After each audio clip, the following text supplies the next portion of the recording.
اگه میخواید به راحتی عکس‌های قدیمی و خاطره انگیزتون رو امروزی کنید، با من همراه باشید. سلام، به ویدیوی من خوش اومدید. زینب هستم و تو این ویدیو میخوام یه برنامه جذاب و کاربردی رو خدمتتون معرفی کنم. اون برنامه چیزی نیست جز رمینی.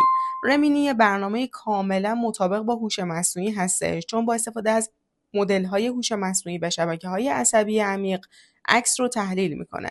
اگه سیستم عاملتون اندروید هستش، از گوگل پلی دانلودش کنید و اگر iOS هستید از اپ استور. بعد از اینکه دانلود شد، وارد برنامه میشید.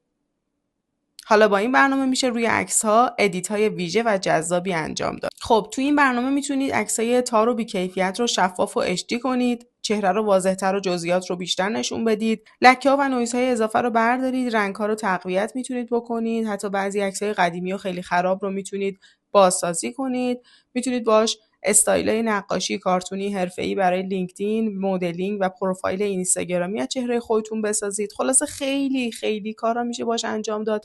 به جای اینکه برین توی چت جی پی تی یا جمنای پرامپت بنویسید و اون عکس دلخواهتون رو به دست بیارید، با توجه به این توضیحاتی که خود برنامه داره بهتون ارائه میده، با این توضیحات خیلی کوتاه که ویدیوهای کوتاهی که گذاشته، میتونید انتخاب کنید کدوم قسمت رو میخواید، واردش میشید و اون عکساتون رو وارد میکنید و نتیجه رو میبینید. حالا من یه دونه عکس از قسمت کاستوم جاینت دال میسازم با عکسی که اینجا هست، آپلودش میکنم، چند دقیقه ثبت میکنم تا AI بتونه تغییرات رو روش اعمال کنه و در نهایت میبینید که این عکس رو من داد. بسیار زیبا. سیوش میکنم. یه نکته دیگه که خیلی مهمه، این برنامه با فیلتر شکن روشن کار نمیکنه.